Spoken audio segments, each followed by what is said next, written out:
વહુએ લિફાફો ખોલ્યો અને આખું ગામ રડી પડ્યું. સાસુનું છેલ્લું રહસ્ય વાંચીને વહુ તૂટી પડી. આજે હું તમને એક એવી સાસુ અને વહુની કહાની સંભળાવવા જઈ રહ્યો છું જેની શરૂઆત તો રોજના ઝઘડાથી થઈ હતી, પરંતુ અંત એવો આવ્યો કે આખું ગામ રડી પડ્યું. હોસ્પિટલમાં છેલ્લો શ્વાસ લેતા પહેલા સાસુએ પોતાની વહુના હાથમાં એક બંધ લિફાફો આપ્યો અને કહ્યું, આ હું ગયા પછી જ ખોલજે. વર્ષો સુધી જે સત્ય કોઈને ખબર નહોતી એ લિફાફામાં છુપાયેલું હતું. જ્યારે વહુએ વાંચ્યું ત્યારે તેને સમજાયું કે જેને તે આખી જિંદગી પોતાની સૌથી મોટી દુશ્મન માનતી હતી તે જ વ્યક્તિએ તેના માટે સૌથી મોટો ત્યાગ કર્યો હતો. આખરે એ લિફાફામાં શું લખેલું હતું અને સાસુએ આખી જિંદગી આ વાત કેમ છુપાવી? આ સવાલનો જવાબ તમને માત્ર આ વાર્તાના અંતમાં મળશે. મીરાના લગ્નને 2 વર્ષ થયા હતા. સાસુ શાંતાબેન ઘરની દરેક બાબતમાં ટોકતા, આમ નહીં તેમ કર, ઘરનું કામ શીખ, અમારા ઘરના નિયમો છે. મીરા દિવસ રાત મહેનત કરતી, છતાં પ્રશંસાનો એક શબ્દ પણ મળતો નહીં. એક દિવસ મીરા રસોડામાં રડી રહી હતી. પાડોશની કાકીએ પૂછ્યું, શું થયું બેટા? મીરા બોલી, મને લાગે છે મારી સાસુ મને આ ઘરમાં જોવા જ નથી માંગતી. આ વાત શાંતાબેને સાંભળી, પણ તેઓ કંઈ બોલ્યા નહીં. થોડા દિવસ પછી મીરા બીમાર પડી. ડૉક્ટરે કહ્યું તેમને સંપૂર્ણ આરામ જોઈએ, પણ બીજા જ દિવસે શાંતાબેને કહ્યું, ઉઠ, રસોડામાં આવ. મીરાનું દિલ તૂટી ગયું. તેને લાગ્યું મારી તબિયત કરતાં એમને કામ વધારે વહાલું છે. પણ એ જ રાત્રે જ્યારે બધા સૂઈ ગયા, શાંતાબેન ધીમેથી મીરાના રૂમમાં આવ્યા. તેમણે તેના માથા પર હાથ ફેરવ્યો, ચાદર ઓઢાડી અને ભગવાન પાસે પ્રાર્થના કરી, હે ભગવાન, મારી વહુને જલ્દી સાજી કરી દે.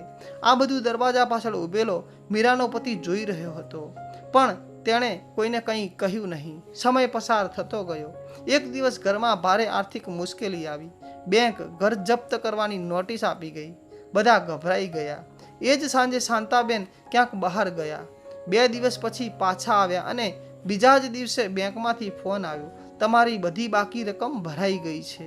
ઘરના બધા ખુશ થઈ ગયા, પણ પૈસા ક્યાંથી આવ્યા કોઈને ખબર નહોતી. શાંતાબેને પણ કંઈ કહ્યું નહીં. 6 મહિના પછી શાંતાબેનને કેન્સર હોવાનું બહાર આવ્યું. ડૉક્ટરે કહ્યું, હવે બહુ સમય નથી. આ સાંભળીને મીરાના પગ નીચેથી જમીન સરકી ગઈ. આ એ જ સાસુ જેને તે આખી જિંદગી પોતાની દુશ્મન માનતી હતી, આજે જીવન અને મૃત્યુ વચ્ચે ઝઝૂમી રહી હતી. એક દિવસ શાંતાબેને મીરાને બોલાવી એક લિફાફો હાથમાં આપ્યો. ધીમે બોલ્યા, હું જાઉં પછી જ ખોલજે.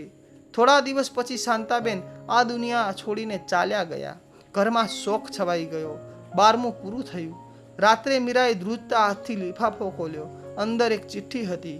તેમાં લખ્યું હતું, બેટા મીરા, જો તું આ વાંચી રહી છે તો હું હવે આ દુનિયામાં નથી. તને હંમેશા લાગ્યું કે હું તને પ્રેમ કરતી નથી, પણ સત્ય એ છે કે તું આ ઘરમાં આવી ત્યારથી જ હું તને મારી દીકરી માનતી હતી. હું કડક એટલા માટે હતી કે જીવનની મુશ્કેલીઓ સામે તું ક્યારેય ન તૂટે. જે દિવસે બેંક ઘર જપ્ત કરવા આવી હતી તે દિવસે મેં મારા લગ્નના બધા સોનાના દાગીના વેચી દીધા હતા, કારણ કે હું નહોતી ઈચ્છતી કે મારા ગયા પછી તારા માથા પરથી આ ઘરનું છાપરું પણ છીનવાઈ જાય. પણ મને ખબર હતી જો હું આ વાત જીવેતી કહી દઈશ તો તું ક્યારેય મને સમજશે નહીં. આજે માત્ર એક જ વાત કહી જાઉં છું, દીકરી જન્મથી નથી બનતી, દિલથી બને છે. ચિઠ્ઠી વાંચતા જ મીરા ધ્રુસકે રડી પડી. તે દોડીને સાસુના રૂમમાં ગઈ. તેમનો ફોટો છાતી સાથે ચાંપીને બોલી, માં, મને માફ કરી દો, મેં તમને ક્યારેય સમજી જ નહીં. આ દ્રશ્ય જોઈને ઘરમાં હાજર દરેક વ્યક્તિની આંખોમાં આંસુ આવી ગયા. અંતિમ સંદેશ: ઘરમાં સૌથી મોટો દુશ્મન અહંકાર છે. ક્યારેક પ્રેમ શબ્દોથી નથી દેખાતો, ત્યાગથી દેખાય છે. દરેક કડક સાસુ ખરાબ નથી હોતી અને દરેક વહુ ખોટી નથી હોતી. જો બંને એકબીજાને સમજવાનો એક મોકો આપે તો ઘર ખરેખર સ્વર્ગ બની શકે. મિત્રો, તમને અમારી આ કહાની કેવી લાગી કોમેન્ટ બોક્સમાં જરૂર જણાવજો. તમને પણ વહુને દીકરી અને સાસુને માં માનતા હોય તો આ વિડીયોને લાઈક કરો, સબસ્ક્રાઈબ કરો.